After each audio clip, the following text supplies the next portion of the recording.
Hello guys, what's up? So in this quick video I'm going to show you how you can get this what's your power filter on Instagram. So this is the filter.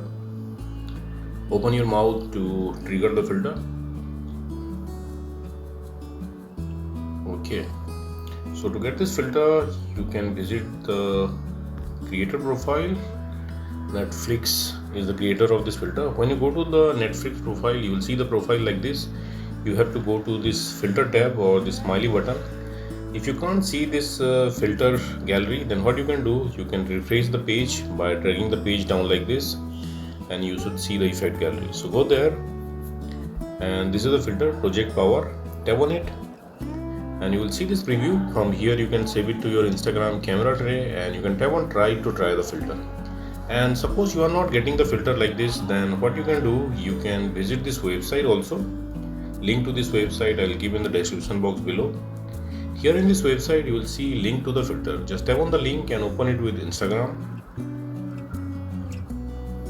Okay, and likewise also you can get this filter on Instagram. Let me try it again. Okay, I'm invisible.